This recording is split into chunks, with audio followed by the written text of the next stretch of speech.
Hi guys, welcome to my channel. This is the 7th day of our trip.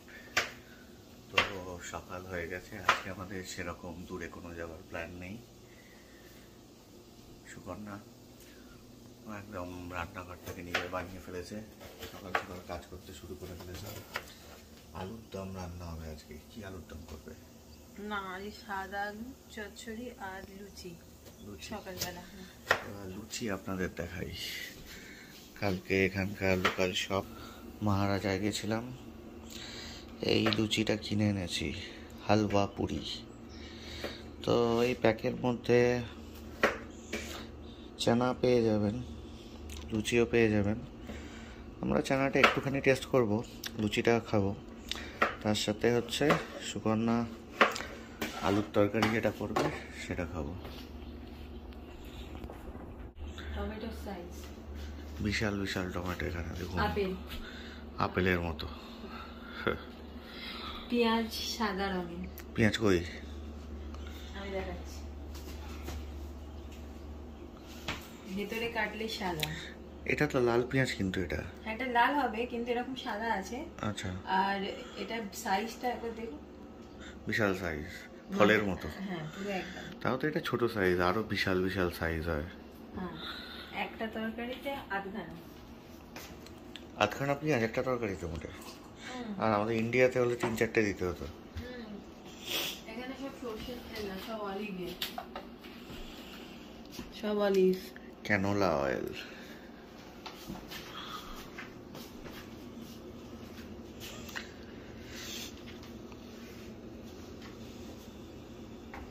আর এই দুপুরের menu মুগের ডাল, আলু চোখা, চিংড়ি মাছ আর মাছের ঝোল। বাহ। আর বিকেলে হবে চিকেন। বাহ। আজকে আমরা এখানে লোকাল শপিং করব। জানেন তো আমরা ইন্ডিয়ানস, তো আমাদের তো শপিং করাটা হচ্ছে একটা ধর্ম। তো লাস্ট দিনটা আমরা শপিংয়ের জন্যই রেখে দিয়েছি।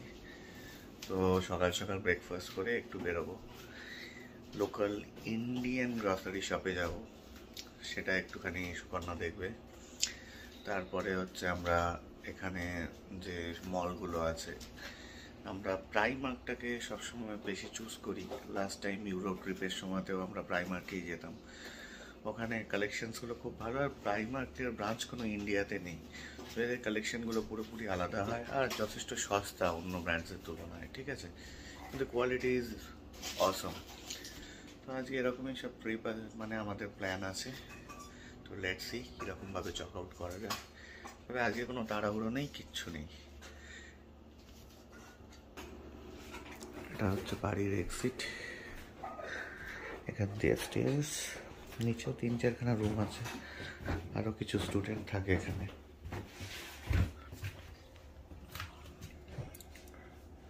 সানি ওয়েদার, ঠান্ডা যে খুব একটা নেই, বাইরে 13-14 ডিগ্রি এরকম হবে।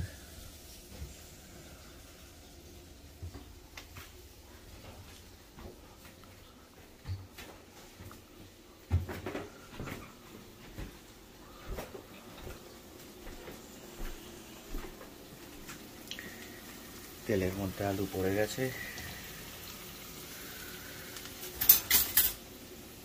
4টে ওভেন আছে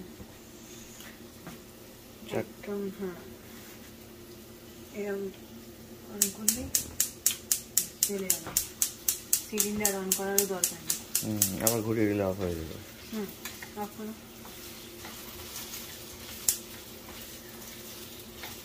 এরকম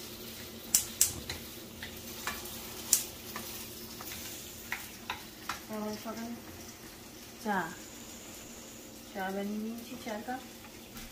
এখন লুচি তরকারি বানাবো, সোনা মুগের ডালটা বানিয়ে নেবো কটাটা। চাটনি চাটনি চাটনি দেখছি, কিসের চাটনি? টমেটোর চাটনি? আম দেখি তাই কিনা, আম পেলে আমের চাটনি হবে। বাহ।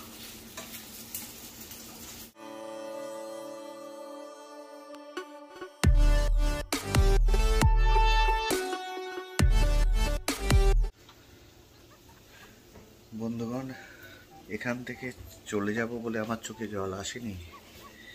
সত্যি বলছি, এখান থেকে চলে যাব বলে আমার চোখে জল আসেনি। আমার চোখে জল এসছে বিকজ আমি পেঁয়াজ কেটেছি বলে। কিন্তু ইন্ডিয়াকে খুব ভালোবাসে, ভীষণ ভালোবাসে, নিজের বইয়ের থেকেও বেশি ভালোবাসে। I love my India. যখন আমি মেডিকেল করেছি, যখন বাইরে ছিলাম পড়াশুনোর জন্য, যখনই আমি ইন্ডিয়াতে আমার প্লেনটা প্রথম এসে ল্যান্ড করতো, তো প্লেন থেকে নেমে প্রথম মানে মাটিটাকে একবার ছুঁয়ে নিতাম, ছুঁয়ে মাথায় হাত দিতাম। India is everything for me. I love my India. এখানে কিন্তু 24 ঘন্টায় গরম জল পাওয়া যায়। বাঁ দিকে ঘোরালে গরম জল, ডান দিকে ঘোরালে ঠান্ডা জল। এটা একটা ভালো জিনিস। অবশ্যই ইন্ডিয়াতে এখন এইরকমই হয়ে গেছে সব ফেসিলিটিস ফ্ল্যাটে, ঠিক আছে। তো আমি যখন হস্টেলে ছিলাম তখনও এরকম ফ্যাসিলিটিস তখনও ছিল, এখনও আজকে 20 বছর পরেও এখানে আছে। আর আমাদের ইন্ডিয়াতে এখন আস্তে আস্তে আসতে শুরু করেছে। তো ভালো, কারণ এখানে শীতকালে বরফ পড়ে, তখন এই ঠান্ডা জলে হাতটা কেন মানে পাগলা করে দেবে একেবারে, হাত যেন জমে যাবে একেবারে, হাতে সেন্স পাওয়া যায় না। মানে একটা বাসনপত্র কিছু ধোবেন ওই ঠান্ডা জলে, আর তারপর দেখবেন আঙুল কোথায় আছে আর হাত কোথায় আছে সেটা বুঝতে পারবেন না। যেখানে আমার ভাগ্নে থাকে সেখানে অ্যাকচুয়ালি 7-8 জন স্টুডেন্টরা যারা এখানে পড়াশুনো করছে বা কাজ করছে, তারা এখানে থাকে। তো এই কিচেনটার অবস্থা কিন্তু খুব সাংঘাতিক একটা জায়গায় ছিল। এই সুকন্যা দুদিনে এসে এই গ্যাসটাকে কিন্তু পুরো চকচকে করে দিয়েছে একেবারে। কারণ যেদিন আমরা প্রথম দিন এসেছিলাম এই গ্যাসটার দিকে তাকানো যাচ্ছিল না। তবে স্টুডেন্ট লাইফই এরকম হয়, আমিও কাটিয়েছি। আমরা ছেলেরা বেসিক্যালি একটুখানি কুড়ে জাতীয় হই। আমরা আমাদের গাড়ি পরিষ্কার রাখবো কিন্তু বাড়ি পরিষ্কার রাখবো না, দ্যাট ইজ দ্য প্রবলেম। যাই হোক, তবু এক্সেপশনস আর দেয়ার। এখানে অনেককেই দেখলাম যারা তাদের রুম একদম ঝাঁ চকচকে করে রেখেছে, আবার অনেকে দেখলাম যেটা যেখানে পাচ্ছে সেখানেই ফেলে রেখে দিয়েছে। তবে এটা কোনো খারাপ কিছু নয়, কারণ এখানে কেউ আসার নেই। যেমন আজকে আমার ভাগ্নের এখানে, আজকে ও 2 বছর নিউ ইয়র্কে আছে, আমরাই প্রথমবার 2 বছর পরে এলাম। এবার ও জানে আমার রুমে আসার কেউ নেই, কারোর সাথে সেরকমভাবে কথা বলার নেই, কাউকে ইনভাইট করবার নেই, তো রুম পরিষ্কার করে কী হবে, যেটা যেখানে পারে সেখানে রেখে দেয়। আমিও করতাম, আমি কাউকে খারাপ বা ভালো কিচ্ছু বলছি না, আমিও যখন হস্টেলে ছিলাম আমিও করতাম, ঠিক আছে। কিন্তু আমার সাথে আবার আরেকটি ছেলে ছিল, আমি নামও বলবো, অনিরুদ্ধ ভট্টাচার্য, এখন খুব বড় ডাক্তার, ঠিক আছে। ও মেদিনীপুরের ছেলে, আমার ভাগ্নেও মেদিনীপুরে, ঠিক আছে। ও আগে হোস্টেলে পড়া ছেলে, ঠিক আছে। ও একদম ঝাঁ চকচকে, ওর প্রত্যেকটা বাঙ্কে প্রত্যেকটা জিনিস লেভেল বাই লেভেল পুরো সুন্দরভাবে গোছানো থাকতো। আর আমার যেটুকুনি পার্ট থাকতো সেটুকুনি হচ্ছে একদম গুঁজে গুঁজে যা হোক করে আমি রেখে দিতাম। হ্যাঁ, গোছাতাম, সেটা কিন্তু 6 মাসে একবার। তবে এখন অনেক ম্যাচিওর্ড, বয়সটাও অনেক হয়েছে, তারপর এই সুকন্যা মানে বউয়ের পাল্লায় পড়ে এখন সব কিছুই জায়গায় জায়গায় রাখতে হয়, নাহলে কিন্তু খুব বকা খেতে হয়। কারণ সুকন্যা হচ্ছে সব কিছু জিনিসই খুব পরিপাটি করে রাখতে ভালোবাসে। ওই একদম নোংরা করে রাখলে এমন বকা দেবে, অবস্থা খারাপ করে দেবে। আর ও এসে এখানে কিন্তু ভাগ্নে বাবুকেও বেশ ভালোই বকা দিচ্ছে। তো এতদিনে ওর রুমটা হচ্ছে সবচেয়ে ভালো জায়গায় এসে দাঁড়িয়েছি। দেখুন, আলুর তরকারির আপডেট, বাহ ভালো লাগছে কিন্তু এটা সাউথ ইন্ডিয়ান স্টাইল হচ্ছে কি এটা, একটুখানি বাঙালি, পিওর খাঁটি বাঙালি স্টাইল। কিন্তু কালো জিরে নেই, কালো জিরের কনসেপ্টটা মনে হয় এখানে নেই, তো কালো জিরে ছাড়াই করতে হচ্ছে।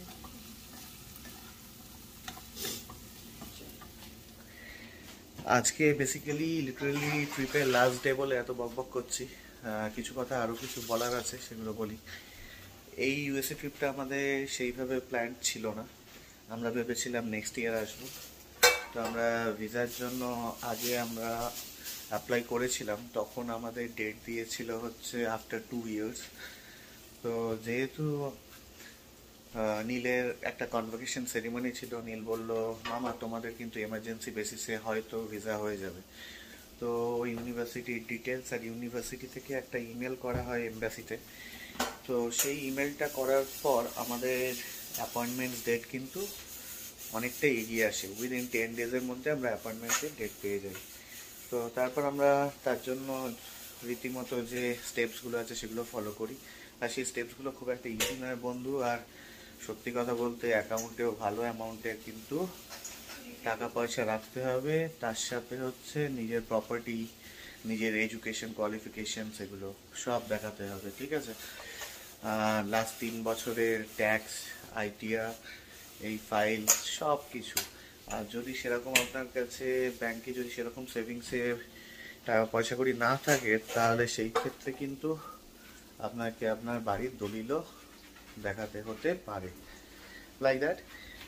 ইনফ্যাক্ট আমাদের বেসিক্যালি সেগুলো নিয়ে খুব একটা প্রবলেম হয়নি, আমরা খুব ইজিলি ভিসাটা পেয়ে গেছি উইদিন 2 উইকস। অ্যাকচুয়ালি আমি এটা অ্যাড করব, ইউরোপ ট্রিপের মতো কিন্তু ইউএসএ ট্রিপ এত স্মুথ নয়। সবাই আমরা ইউরোপ ইজিলি হয়তো ভাবতে পারি, summer vacation, winter vacation, what ever, but USA trip plan wise করতে হবে। আমরা যে কেউ কিন্তু ইউএসএ ট্রিপকে অত সহজেই ভাবতে পারবো না, কারণ অনেক কঠিন প্রসিডিওর তো আছেই, তার সঙ্গে ইকোনমিক্যালি স্টেবল, ভীষণভাবে ইকোনমিক্যালি স্টেবল হতে হবে, না হলে না, আপনারা যদি সত্যি ভাবেন যে ইউএসএ তে এসে প্রত্যেক দিন কোনো না কোনো অ্যাক্টিভিটি রাখবেন, বাইরে যাবেন, ঘুরবেন, সিটিতে ঘুরবেন, তো আমি বলবো প্রত্যেক দিনের অ্যাভারেজ খরচা 30 থেকে 40 হাজার, খাওয়া দাওয়া নিয়ে, হোটেল রাইডসগুলো নিয়ে। কারণ কালকে আমি রিভার ক্রুজ করেছি, আমাদের 3 জনের লেগেছে হচ্ছে 30,000। তারপরে আগের দিন রাতে আমি এজে যেটা 100 ফ্লোরে উঠেছি, 4 জনের আমার খরচা হয়েছে নিয়ার অ্যাবাউট 20,000। তো আমার তো তার মানে একদিনে যদি আপনারা এই দুটো করেন, তো সেখানেই আপনার 50,000 চলে গেল। আর প্রত্যেকটা যে আমি ব্রেকফাস্ট করছি, লাঞ্চ করছি বা বাইরে একটু খাওয়া দাওয়া করছি, 3,000 টাকার নিচে কোনো বিল হচ্ছে না। যে লেজের প্যাকেটটা আপনি ইন্ডিয়াতে, মানে যেটা আমাদের 10 টাকার প্যাকেট হয়, সেই প্যাকেটটাই আপনি এখানে কিনবেন $7 বা $8, আর সিটিতে হলে তার দাম আরও $2-3 বেড়ে যাবে। হ্যাঁ, তো আমরা যেখানে ছিলাম সেটা হচ্ছে, হ্যাঁ, ভিসার প্রথম যে স্টেপ সেটা আমরা খুব ইজিলি পার করে নিয়েছি। আমরা অ্যাপয়েন্টমেন্টসের ডেট পেলাম, এগুলোর যে ডিটেলস, যে কাগজপত্র যেগুলো লাগবে সেটা নিয়ে পরে আমি একটা ব্লগ বানাবো, যে কি করলাম কি না করলাম, কি কি ডকুমেন্টস লাগলো, ভিসা অফিসে যাওয়ার এক্সপিরিয়েন্স কি হলো, এগুলো সবই আমার রাখা আছে। আমি একদিন সময় করে এগুলো আপনাদের সাথে শেয়ার করব। তো আমরা মোটামুটি উইদিন মানে অ্যাপয়েন্টমেন্টের পর উইদিন 2 ডেজই আমরা আমাদের হাতে ভিসা আমরা পেয়ে যাই। আর যখন ইন্টারভিউ হলো, ইন্টারভিউতে কিন্তু অনেক প্রশ্ন করে বন্ধুরা।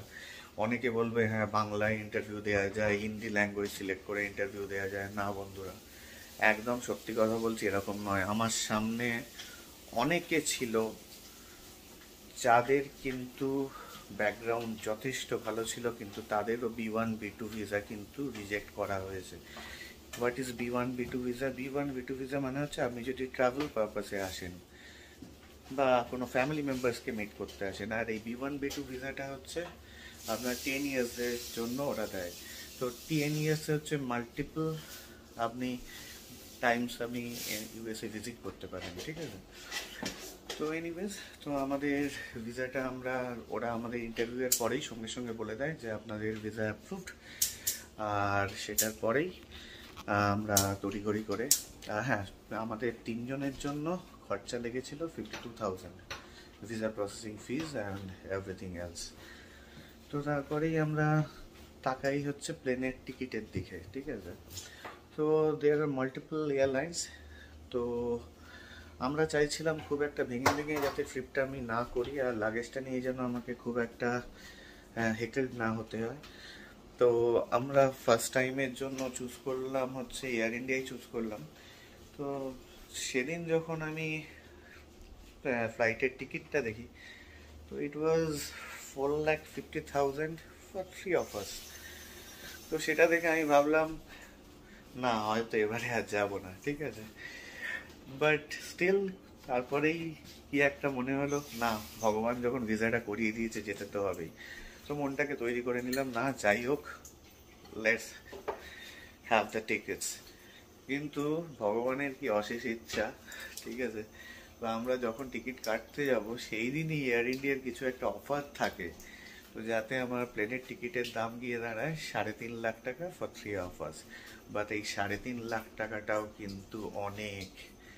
আমি ইউএসএ শুধু পৌঁছালে হবে না, আমি সত্যি কথা বলছি বন্ধুরা, কোনো মানে মিথ্যে আমি বলবো না, এই কদিনে আমি প্রায় 3 লাখ টাকা আমি ক্যাশ করে এনেছিলাম, মানে এক্সচেঞ্জ করে এনেছিলাম। সেটা তো আমার প্রায় অলরেডি শেষের দিকে। আর এটা ছাড়াও কিন্তু আমি আমার credit card, debit card continuously মেট্রোতে টিকিট কাটা, তারপরে হচ্ছে ফুয়েল রিফিল করে, এই যে রোড ট্রিপটায় গিয়েছিলাম, যে মানে বা কোনো জায়গা থেকে আমি খাবার কিনছি বা কোনো রেস্টুরেন্টে পেমেন্ট বা এই যে রাইডসগুলো নিচ্ছি, সেগুলো কিন্তু আমি আমার ক্রেডিট কার্ড, ডেবিট কার্ড থেকেই করছি।